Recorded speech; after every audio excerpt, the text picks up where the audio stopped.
በስመ አብ ወወልድ ወመንፈስ ቅዱስ አሐዱ አምላክ። መጽሐፈ ሲራክ ምዕራፍ 36 ይፈትኑት ዘንድ ነው እንጂ እግዚአብሔርን የሚፈራ ሰውን መከራ አያገኘውም፣ ከመከራይቱም ይድናል። ብልህ ሰው መጽሐፍ መስማትን ይወዳል። የሚጠራጠርና በመጽሐፉ የማያምን ሰው ግን በጥቅል ነፋስ መካከል እንደምትንጓለል መርከብ ይሆናል። ብልህ ሰው አምኖ በእግዚአብሔር ሕግ ይገዛል፣ እግዚአብሔርም የታመነ ወዳጁ ይሆናል፣ ደስም ያሰኘዋል። የምትናገረውን ነገርህን አዘጋጅተህ አድምጥ፣ የምታደርገውንም ምክር አጽንተህ ተናገር። የሰነፍ ሰው ልቡና እንደ ሰረገላ መንኮራኩር ነው፣ የፈሪ ሰው ምክርም እንደምትሽከረከር እንዝርት ነው። ጮሌ ፈረስ እንደ በጎ ወዳጅ ነው፣ በሚጋልበውም ሁሉ በታች ያሽካካል። የዓመቱ ቀን ሁሉ በፀሐይ ብርሃን ጸንቶ ሲኖር አንዲቱ ቀን ከአንዲቱ ቀን በምን ትበልጣለች? ቀኑ ሁሉ በእግዚአብሔር ትእዛዝ ይለያል፣ የበዓላቱም ጊዜ በቁጥሩ ይታወቃል። ከቀኑም የቀደሰውና ያከበረው አለ። ከእነርሱም በየጊዜያቸውና በየቁጥራቸው ክረምትንና መጸውን በጋንም ለየ። እኛ ሁላችን የአዳም ልጆች ከመሬት ተገኘን፣ አዳምም ከመሬት ተፈጠረ። እግዚአብሔርም በጥበቡ ብዛት ለያቸው፣ በየመንገዳቸውም አዘጋጃቸው። ከእነርሱም የባረካቸውና ከፍ ከፍ ያደረጋቸው አሉ፣ ከእነርሱም የቀደሳቸውና የተገለጠላቸው አሉ፣ ከእነርሱም የረገማቸውና ያጎሳቆላቸው አሉ፣ እንደ ሥራቸውም የወነጀላቸው አሉ። እኛ ሁላችን በእርሱ ዘንድ በሸክላ ሰሪ እጅ እንዳለ ጭቃ ነን። ፍጥረቱ ሁሉ በመንገዶቹ ይሄዳል፣ ሰውም እንዲሁ በፈጣሪው እጅ ነው። ለሁሉም እንደ ሥራው ይከፍለዋል። የክፋት ተቃራኒዋ በጎነት ናት፣ የሞትም ተቃራኒዋ ሕይወት ናት። እንደዚሁ የጻድቅ ተቃራኒው ኃጥእ ነው። ከዚህ ሁሉ ጋር የልዑልን ፍጥረቶች ተመልከት። አንዱ የሌላው ተቃራኒ ሆኖ ሁለት ሁለት ናቸው። እኔ ግን ከሁሉ በኋላ ተነስቼ ይህን ነገር አሰብሁት፣ ከጥንቱም ጀምሬ መረመርሁት። አቤቱ በስምህ የተጠሩ ወገኖችህን ይቅርበል፣ የበኩር ልጄ ያልካቸው እስራኤልንም ይቅርበል። ቅድስት ከተማህን ማረፊያ ቦታህን ኢየሩሳሌምንም ይቅርበል። ጽዮንንም የቃልህን በረከት ሙላት፣ ክብርህንም በወገኖች ላይ ሙላ። አስቀድሞ ለፈጠርካቸው ሕግህን ስጣቸው፣ ለስምህም ነቢያትን አስነሳ። ነቢያትህን ያምኗቸው ዘንድ ተስፋ ላደረጉ ዋጋቸውን ስጣቸው። አቤቱ የባሮችህ ነቢያትን ጸሎታቸውን ስማ፣ የአሮንንም በረከት በሕዝብህ ላይ አሳድር። በምድር የሚኖሩ ሰዎች ሁሉ ዘላለማዊ አምላክ እግዚአብሔር አንተ ብቻ እንደሆንክ ይወቁ። እህል ሁሉ ይበላል፣ ወደ ሆድም ይወርዳል። ነገር ግን ከእህል የሚጣፍጥ እህል አለ፣ የእህልን ጣዕም ሁሉ ጉረሩ ይለየዋል። እንደዚሁም ሁሉ የጠቢብ ሰው ልብ የሐሰትን ነገር ይለያል። ክፉ ልቡና ሐዘንን ያመጣል፣ ብዙ መከራ የተቀበለ ሰውም ትዕግሥትን ይለምደዋል። ወንድ ሁሉ ሚስት ያገባል፣ ነገር ግን ከሴት የምትሻል ሴት አለች፣ የሴት ውበቷ ፊትን ያበረዋል። ከሰው ፈቃድ ሁሉ እርሷ ትበልጣለች። የዋህ ብትሆን ቃሏም ያማረ ቢሆን ባሏ እንደ ሌሎች ሰዎች አይደለም፣ ረዳቱ መደገፊያ ምሰሶውም ናትና። ልባም ሴትን ያገባ ሰው ደስታውን አገኘ። ቅጥር የሌለው ቤት ገንዘቡ እንዲሰረቅ፣ እንደዚሁም ሚስት የሌለችው ሰው ተቸግሮ ይኖራል። ከከተማ ወደ ከተማ የሚዞር ሌባን የሚዋሰው ማን ነው? ልጆች የሌሉት ንብረትም የሌለውና በመሸበት የሚያደርሰውም እንዲሁ ነው። መጽሐፈ ሲራክ ምዕራፍ 37 ወዳጅ አበጀ ሰው ሁሉ እኔም ወዳጁ ነኝ ይላል። ነገር ግን በከንቱ በስም ወዳጅ የሚሆን ሰው አለ፣ በልቡናው ግን እስከሚሞትበት ቀን ድረስ ሐዘን ይኖራል። ጠላት የሚሆን ወዳጅም አለ። ክፉ ምኞት ሆይ ከወዴት ተገኘሽ? በምድር ሁሉ ኃጢአትን መላሽ። በደስታ ጊዜ የሚቀርብህ ወዳጅ አለ፣ ብትቸገር ግን እርሱ ጠላት ይሆንሃል። በበሽታ ጊዜ ስለ ሆዱ የሚያዝንልህ ወዳጅ አለ። የሚከዳ ሰው ቢኖር ግን ይገድልህ ዘንድ እርሱ ይቀድማል። በተመቸ ጊዜ ወዳጅህን አትርሳ፣ ገንዘብን ብታገኝ አትተወው። መካር ሁሉ ምክርን ይመክራል፣ ነገር ግን ራሱን ይጠቅም ዘንድ የሚመክር ሰው አለ። ከሚመክር ሰው ልቡናህን ጠብቅ፣ ስለ ራሱ ይመክርሃልና። የወድህም ዘንድ አስቀድመ ፍላጎቱን እወቅበት። ገንዘብህን የሚያጠፋብህን ነገር ያመጣብሃል። በጎ ነገር አደረግክ ይልሃል፣ በተቸገርህም ጊዜ አይቶ ይስቅብሃል። ከሚጠባበቅ ሰው ጋር አትማከር፣ ከሚመቀኝህም ሰው ነገርህን ሰውር። ከሴት ጋር ስለሚያስቀናት ነገር አትናገር፣ ስለ ጦርነትም ከፈሪ ሰው ጋር አትማከር። ስለ ትርፍም ከሻጭ ጋር አትማከር፣ ስለ ንግድ ነገርም ከነጋዴ ጋር አትማከር። ስለ ምጽዋትም ከንፉግ ሰው ጋር አትማከር፣ ዋጋን ስለመመለስም ከከዳተኛ ጋር አትማከር። ስለ ሥራም ከሰነፍ ሰው ጋር አትማከር፣ ሥራ ስለሚፈጸምበት ዓመትም ከምንደኛ ጋር አትማከር። ስለ ጥበብም ካላዋቂ ሰው ጋር አትማከር። ከዚህም ሁሉ ጋር ስለዚህ ነገር የምትማከረው አይኑር። ሃይማኖት እንዳለው ከምታውቀው እግዚአብሔርንም ከሚፈራ ልቡናውም እንደ ልብ ከሆነ ጻድቅ ሰው ጋር ምክርህን ተናገር። ብታዝንም ካንተ ጋር ያዝናል፣ እርሷ ከሁሉ ይልቅ ታማኝ ናትና። የልቡናህን ምክር አጽና፣ የሰው ልቡና ከሰባት ጠባቂዎች ይልቅ የሚደርስበትን ነገር ፈጽማ ታስታውቀዋለችና ከዚህ ሁሉ ጋር መንገድህን በእውነት ያቀናልህ ዘንድ ወለልዑል እግዚአብሔር ለምን። የመፍቅድ ሁሉ መጀመሪያ ቃል ነው፣ የሥራም ሁሉ መጀመሪያ ምክር ነው። የሰው የልቡ ምልክት በአራቱ ወገን ይታያል። እነዚህም ሐዘንና ደስታ፣ ሞትና ሕይወት ናቸው። እነዚህንም ሁሉ አንደበት ያመጣቸዋል። ሁሉን የሚማር ብዙም የሚያውቅ ሰው አለ፣ ነገር ግን ሰውነቱን መጥቀም አይችልም። በነገር የሚራቀቅ ነገር ግን ራሱን የሚያስጠላ ሰው አለ። እንደዚህ ያለውን ሰው ጥቅሙ ሁሉ ያልፈዋል፣ እግዚአብሔር ሞገስን አይሰጠውምና ከጥበቡም ሁሉ ወጥቷልና። በራሱ የሚራቀቅ በቃሉም የዋህ የሚሆን ሰው አለ። ብልህ ሰው ወገኖቹን ይመክራቸዋል፣ ለዘመዶቹም ጥበብን ያስተምራቸዋል።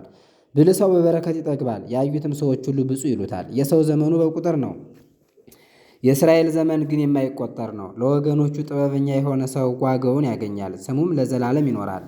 ልጅ ሆይ በሕይወት ሳለህ ሰውነትህን ፈትናት፣ የሚጎዳትን ማውቀህ አትስጣት። ሁሉ ለሰውነት የሚገባት አይደለምና፣ ሁሉም ደስ የሚያሰኛት አይደለምና። ለመብል ሁሉ አትሰስት፣ ላየኸውም እህል ሁሉ አትሳሳ። ብዙ መብላት ደዌ ይሆናልና ስስትም ጓታን ያበዛዋልና። ስስት የገደላቸው ሰዎች ብዙ ናቸው፣ መጡን የሚበላ ሰው ግን ሰውነቱ ጤነኛ ነው።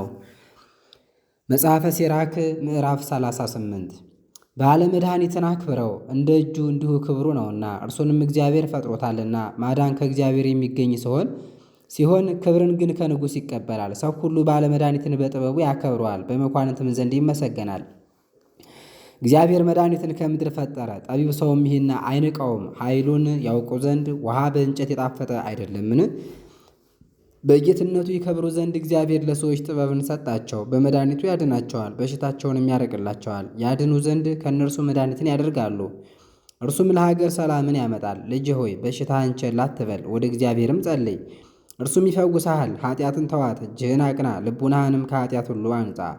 መባህን አግባ፣ የመታሰቢያውንም የስንዴ ዱቄት ስጥ። የሰባ መሥዋዕትህንም የተቻለህን ያህል አብዝተህ አቅርብ። እግዚአብሔር እርሱን ፈጥሮታልና። ለባለመድኃኒት መንገድን አብጅለት፣ እርሱንም ትሸዋለህና ከአንተ አታርቀው። በእጃቸው ፈውስ የሚደረግበት ጊዜ አለና ይረዳቸው ዘንድ ዕረፍትንም የሚሰጣቸው ዘንድ ሁልጊዜ የሚፈውሳቸው ዘንድ እነርሱ ወደ እግዚአብሔር ይለምናሉ። ፈጣሪውን የሚበድል በባለመድኃኒት እጅ ይወድቃል። ልጅ ሆይ ለሞተ ሰው አልቅስለት፣ እዘንለትም፣ ራስህንም አሳዝን። እንደ ሥርዓቱም መታሰቢያ አድርግለት። ያገለገለህን ሰው ሞት ቸል አትበል። እንደ ልማዱ መራራ ልቅሶ አልቅስለት፣ ጥልቅ ሐዘንም እዘንለት። በሐዘን መዝሙርም ዘምርለት። እንደ ሕጉም 1 ቀን ቢሆን 2 ቀንም ቢሆን አልቅስለት። ከዚህ በኋላ ልቅሶህን ተው፣ ሐዘንም አይግባህ። በሐዘን የሞቱ ብዙዎች ናቸውና፣ የልብ ሐዘንም ኃይልን ይሰብራልና። ሐዘንና ትካዜ ለሞት ያደርሳል። የድሃም ዘመኑ ሁሉ በሐዘን ያልቃል። ሐዘንን ወደ ልቡና አታግባ፣ ሐዘንን ካንተ አርቃት። ድህነት እንደሌለባት እወቅ፣ ራስህንም ትጎዳለህ፣ ታሳዝናለህ፣ የምትጠቅመውም ነገር የለም። እኔ የተቀበልሁትን ፍዳ አስተውል፣ አንተም እንደዚሁ ፍዳን እንደምትቀበል እወቅ። እኔ ዛሬ አንተም ነገ። የሞተ ሰውስ አረፈ፣ ነገር ግን መታሰቢያውን አድርግለት። ከዚህ በኋላ ነፍሱ ታርፍ ዘንድ ልቅሶህን ተው። የጸሐፊ ጥበቡ በተሾመበት ወራት ነው። ሥራውን የማያበዛ ሰው አይራቀቅም፣ እርፉን የሚያጸና ሰው በምንም አይራቀቅም። በእርሻው ይታበያል፣ በሬውንም ይገርፋል፣ በሥራውም ይመላለሳል። ነገሩም ሁሉ ስለ በሬና ወይፈን ነው። አሳቡ እርሻውን እንዲያርስ ነው፣ ትጋቱም በሬውን ገለባ ያበላ ዘንድ ነው። ወይፈኑንም እስኪያቀና ድረስ ይደክማል። ሌሊቱ ቀን የሚሆንባቸው ጠራቢና የጠራቢዎች አለቃ፣ የማኅተም ቅርጽ የሚቀርጹና የሚያለዝቡ ሰዎች እንደርሱ ናቸው። እነዚህም ሐሳባቸው ሁሉ በየመልኩ መስለው ይሰሩ ዘንድ ነው። መክራቸውም ሁሉ ማኅተሙን ማለዘብን ይጠነቀቁ ዘንድ ነው። ትጋታቸውም ሥራቸውን ይፈጽሙ ዘንድ ነው። በወናፍ አጠገብ የሚቀመጥ የብረትንም ሥራ የሚማር አንጥረኛ እንደ እርሱ ነው። የወናፉም ጢስ ሰውነቱን ያሻክረዋል፣ እሳቱም ሰውነቱን ያቀልጣታል። የመዶሻውም ድምፅ ጆሮውን ያደነቁረዋል። ዓይኖቹም ወደ መሣሪያው ይመለከታሉ፣ በልቡም ሥራውን ይጨርስ ዘንድ ያስባል። ትጋቱም መሣሪያውንና ወናፉን ያሳምር ዘንድ ነው። በሥራው የሚቀመጥ ሸክላ ሰሪም እንደርሱ ነው። በእግሩም መንኮራኩርን ያዞራል፣ ሥራውንም እንዴት እንደሚፈጽም ሁልጊዜ ያስባል። የሰሪውንም ሁሉ ይቆጥራል፣ በእጁም ጭቃውን መስሎ ይሠራል። በእግሩ ጭቃውን ሲረግጥ ኃይሉን ያደክማል። የልቡናውም ሐሳብ ሥራውን ይጨርስ ዘንድ ነው። ትጋቱም መወልወያውን ያዞር ዘንድ ነው። እነዚህ ሁሉ የእጃቸውን ሥራ ተስፋ ያደርጋሉ፣ ሁሉም በሥራቸው ይራቀቃሉ።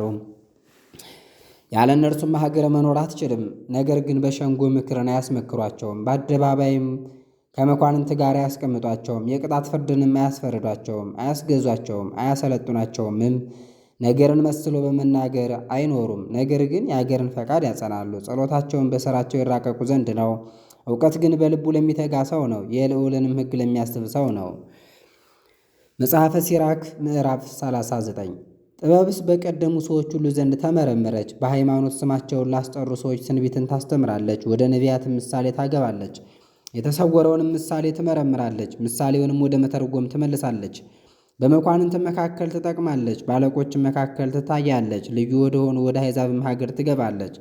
ሰዎችን በበጎም በክፉም ትፈትናቸዋለችና ወደ ፈጣሪው ወደ እግዚአብሔር ይሄድ ዘንድ በልዑልም ፊት ይጸልይ ዘንድ ልቡን ይመልሳል። አፉንም ይከፍታል፣ ይለምናልም፣ ስለ ኃጢአቱም ይናዘዛል።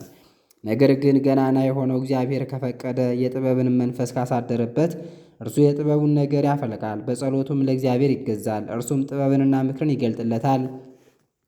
የተሰወረውንም ያውቅ ዘንድ ያሳስበዋል። እርሱም የትምህርትን ጥበብ ያሳያል። በእግዚአብሔር የኪዳን ሕግም ይመካል። ስለ ጥበቡም ብዙ ሰዎች ያመሰግኑታል። ለዘላለሙም አይደመሰስም፣ ስም አጠራሩም አይጠፋም። ስሙም ለልጅ ልጅ ጸንቶ ይኖራል። አሕዛብም ጥበቡን ይናገራሉ፣ በሸንጎ መካከልም ያመሰግኑታል። ከሺህ ልጅ ስምን ማስጠራት ይሻላል፣ ከሞተም በኋላ ሥራው ጸንቶ ይኖራል። ዳግመኛም አስቤ እናገራለሁ፣ እንደ ሙሉ ጨረቃ ሙሉ ነኝና። የጻድቃን ልጆች ስሙኝ፣ ለምልሙ፣ ታደሱ። አበባ በምድረ በዳ ጠል እንደሚያብብ አብቡ። እንደ ሊባኖስ መዓዛ መዓዛችሁ ይጣፍጥ። አበባችሁን እንደ ጽጌረዳ አብቅሉ፣ መዓዛችሁንም አጣፍጡ። መዝሙርን ዘምሩ፣ በሥራውም ሁሉ እግዚአብሔርን አመስግኑት። ስሙን አግንኑት፣ በአንድ ሺህ መዝሙርና በመሰንቆ ስሙን አግንኑት። በምታመሰግኑትም ጊዜ እንዲህ በሉ፣ የእግዚአብሔር ሥራው ገናና ነው፣ እጅግም ያማረ ነው። ሥርዓቱም ሁሉ በየጊዜው ነው። ይህ ለምንድን ነው? ያስ ለምንድን ነው ማለት አይገባም። ሁሉም በጊዜው ይፈቀዳል። ውሃውንም በቃሉ እንደ ግድግዳ አጸናው፣ በአፉ ቃልም እንደ ኩሬ ውሃ። በትእዛዙም ሁሉ የተወደደ ነው። መድኃኒቱንም የሚያጎድል የለም። የሰው ሁሉ ሥራ በፊቱ ነው፣ ከዓይኖቹም ፊት መሰወር የሚችል የለም። ዓለም ሳይፈጠር እስከ ዘላለም ድረስ ሁሉን አወቀ። በፊቱም ምንም ልዩ ፍጥረት የለም። ሁሉም ለመፍቅዳቸው ተፈጥሯልና ይህ ለምንድን ነው ያስ ለምንድን ነው የሚል የለም። በረከቱም እንደ ፈሳሽ ውሃ መላች፣ እንደ ጎርፍ ውሃ ምድርን አረካቻት። እንደዚሁ ቁጣው አሕዛብን ከፈለቻቸው። የጻድቅ መንገዱ የቀና ነው፣ የኃጥእ መንገድ ግን እንቅፋት ነው። ውሃውንም የሚለውጠው ጨውም የሚያደርገው እርሱ ነው። በጎ ነገር ከጥንት ጀምሮ ለበጎ ሰዎች ተፈጠረች፣ እንደዚሁ ክፉ ነገርም ለኃጢአተኞች ተፈጠረች። የሰው የመፍቅዱ ሁሉ መጀመሪያ ውሃ፣ እሳት፣ ብረት፣ ጨው፣ እህል፣ ስንዴ፣ ማር፣ ወተት፣ ወይን፣ ዘይትና ልብስ ነው። ይህ ሁሉ ለጻድቃን ሰዎች በረከታቸው ነው። እንደዚሁም ሁሉ በኃጢአተኞች ሰዎች ወደ ክፉ ይመለስባቸዋል። ለበቀል የተፈጠረች መንፈስ አለች። በጥፋታቸው መቅሰፍታቸውን ያበዟታል። በዘመናቸው ኃይላቸው ይደክማል። የፈጣሪያቸው መቅሰፍትም ይመጣባቸዋል። እሳት፣ በረድ፣ ረሃብና ቸነፈር፣ ይህ ሁሉ ለበቀል ተፈጠረ። የምድር አራዊት ጥርስ፣ ጊንጥና ፉኝት፣ ጦርም ኃጢአተኞችን ታጠፋቸው ዘንድ ተፈጠረች። እርሱ ግን በይቅርታው ደስ ያሰኛል፣ ያለምንም መፍቅድ ያዘጋጃል። ሁሉም ጊዜው ከደረሰ ከዕድሜው አያልፍም። ስለዚህ ነገር ከጥንት ጀምሮ ሁሉም ተዘጋጀ። ይህንም አስቤ በመጽሐፍ ጻፍኩት። የእግዚአብሔር ሥራው ሁሉ ያማረ ነውና ለሰውም በየጊዜው መፍቅዱን ይሰጣል። ይህን ክፉ ፈጠርክ ያንም አሳመርክ የሚለው የለም፣ ሁሉን ቀኑ ይገልጠዋልና። አሁንም በፍጹም ልቡናችሁ በፍጹምም አንደበታችሁ እግዚአብሔርን አመስግኑት፣ ሁልጊዜም ለስሙ ምስጋና አቅርቡ። መጽሐፈ ሲራክ ምዕራፍ 40 የሰው የተፈጥሮ መከራ ታላቅ ነው። ከእናታቸው ማኅፀን ከሚወጡበት ጀምሮ በሁሉ እናት ሆድ እስኪቀበሩ ድረስ በአዳም ልጆች ላይ ከባድ ሸክም አለ። ዕለተ ሞትን ማሰብ በአዳም ልጆች ሁሉ ላይ የምታስደነግጥና ልብንም የምታስፈራ ናት። በመንግሥት ዙፋን ከሚቀመጥ ንጉሥ ጀምሮ በአመድና በትቢያ ላይ እስከሚተኛ ድሃ ድረስ ቀይ ግምጃ ከሚለብስና ዘውድ ከሚቀዳጅ ጀምሮ የተናቀ ልብስን እስከሚለብስ ድረስ ቁጣና ቅናት፣ ንዝንዝና ሁከት፣ ሞትን መፍራትና ክርክር ሐሜትም አለ። በመኝታው በተኛ ጊዜ የሌሊት እንቅልፍ ሐሳቡን ይለውጠዋል። እረፍቱ ጥቂት ወይም እንደ ኢምንት ነው። ይህ ሁሉ በመኝታው ይታወቃል። አንድ ጊዜ እንደ ሸንጎ ተከማችቶ ያገኘዋል። ከሰልፍ እንደሚሸሽ ሰውም የልቡናውን ምክር ያወላውላታል። የሸሸው ሰው ግን ዕለቱን ያመልጣል፣ ፍርሃቱንም እርሱ ራሱ ያደንቃታል። ይህ ሁሉ በሰው ላይ እስከ እንስሳ ድረስ አለ። ይህም በኃጢአተኞች ሰዎች ላይ 7 እጥፍ ይብሳል። ሞትና መታበይ፣ ቸነፈርና ጦርነት፣ ቀጠናና የልብ ቁስል፣ መቅሰፍትም ይህ ሁሉ በኃጢአተኛ ሰዎች ላይ ተፈጠረ። በእነርሱም ምክንያት የጥፋት ውሃ መጣ። ሁሉ ከምድር ተፈጠረ፣ ሁሉም ወደ ምድር ይመለሳል። የወንዙ ውሃ ሁሉ ወደ ውቅያኖስ ይመለሳል። መማለጃና ዓመፃ ሁሉ ይደመሰሳሉ።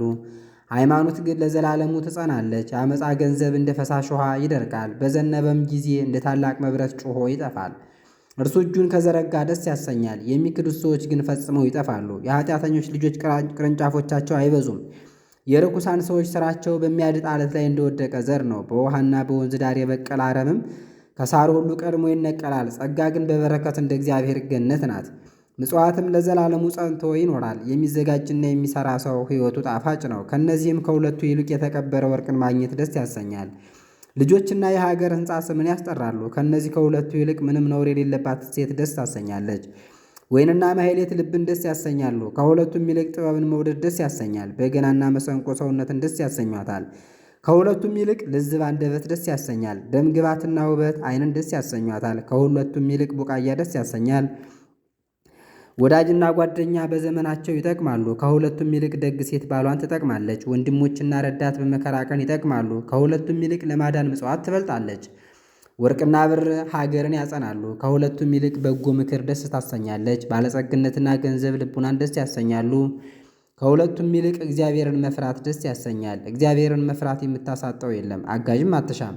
እግዚአብሔርን መፍራት በበረከቷ እንደ እግዚአብሔር ገነት ናት። ክብርና ደስታም ሁሉ በእርሷ አለ። ልጄ ሆይ በጉልበት ሳለህ ልመናን አትውደዳት፣ ከመለመን መሞት ይሻላል። የሌላ ማዕድ ደጅ የሚጠናና ተስፋ የሚያደርግ ሰው ኑሮ እንደሞተ ሰው ነው። የሰው እህል የሚወድ ሰው ከሐሜት አይድንም። የተመከረ ብልህ ሰው ግን ከሁሉ ይጠበቃል። ለማያፍር ሰው አፍ ልመና ጣፋጭ ነው፣ በሆዱ ግን እሳት ትነዳለች። መጽሐፈ ሲራክ ምዕራፍ 41 ይቀጥላል። ረድኤተ እግዚአብሔር አይለየን።